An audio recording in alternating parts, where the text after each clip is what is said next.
Now I want to talk about your story. I use the example of a car wreck to symbolize my crisis pregnancy and abortion. It was the 1980s. I was riding along with my boyfriend. We were enjoying our relationship. Then suddenly, a terrible car crash.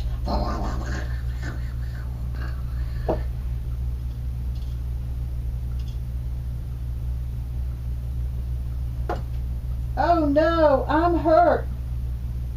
Me too, I'm hurt. Don't look at me, I'm embarrassed. I don't want you to see my face. Don't look at me either. I'm in a lot of pain. That was awkward and I'm wrecked up. Let's walk away from this. Yes, I can't fix this and I don't know what to say. I want to talk about the concept of story spilling. Story spilling is when somehow you open up this painful story and spill it all out, and then you get embarrassed and you're trying to put it all back in. And this is what it looks like after someone has spilled their story and they're embarrassed. Then they're like, never mind, never mind. They're embarrassed and they're putting it all back in there, and they're avoiding you in the grocery store. Okay, let's say, here's a good strategy. Let's say your friend here has just spilled the story and she's got embarrassed and she's put it all back in the box and now she's avoiding you. And you're like, man, that's making me feel awkward. And it's like got this distance between my friend. You might be able to say, you know, Susie, a while ago you shared some really tender stuff with me, and it's like I didn't want to bring it up to hurt you more, so I sort of haven't said anything, but I want you to know that I worry about you and I think about you, and if you need to talk about that some more, I would be really open to that. And I just didn't want you to think that I wasn't responding, because I sort of didn't know what to say. And then if you get some kind of group going at your church, or a brochure or something that you can give her, or know some of these nice church ladies going on, then you can give her their phone number.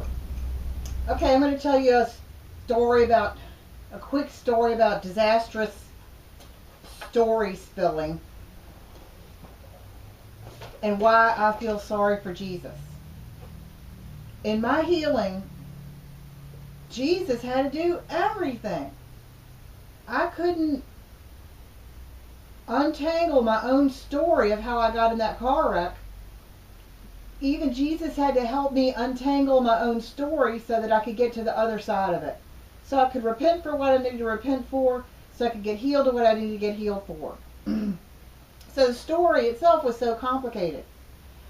So when I was a mess and trying to figure out my story, I went over to see this girl from high school. And she was all happy and pregnant, and she was going to have her first baby. And I sat down on her deck and spilled my story. And it went on, and it was really terrible, and it was embarrassing, because she was thinking about her baby coming, and I was trying to figure out my own story of what had happened to me. And I spilled my story in front of this girl because she had known me in high school and in college. And I wanted to spill this story out and say, you know, you've known me a long time, and how did I end up in an abortion clinic? I wasn't even abortion minded, and it was some awkward attempt to try to get some help. So that was a really good example of story spilling that wasn't very fruitful. So then when I saw her at a reunion later, I was trying to avoid her because it's embarrassing. So later on, I went and found these ladies that were going to help me, the ladies that were under a banner of love. So let me tell you what and there's like a support group meeting. So I go to the support group meeting, sitting with some other women, and we had a lot of grief. So me and these other women were all terrified. We're at the support group meeting. We're spilling our stories out, spilling out the stories. We are going through 6,000 million tissues. Our stories were sitting on the floor, and we were all undone, and we were a mess. And the leader goes, I don't know what she said. And we were looking at her like, lady, you have to fix us. And she goes, no, I wouldn't take this away from you for anything. And there's tissues on the floor and parts of her story spilled out there all showing in front of each other. And we looked at each other and go, no, we came to the support group. We can't even function. You have to fix us, lady. And she, all by her little tiny self, freaked out our minds, acknowledged our grief, let us feel our grief, looking at the pain of our stories, and she didn't rush us through it. She didn't say, quick, move out of that. She said our grief was precious, and she took her time and listened to us. And we just didn't even know what to do with that, because that was just so weird to our minds. But she modeled for us something that is very important in abortion healing, and that is your story, even though it can be so ugly to look at, itself can be like a gift to the Lord. Itself can be something to be redeemed.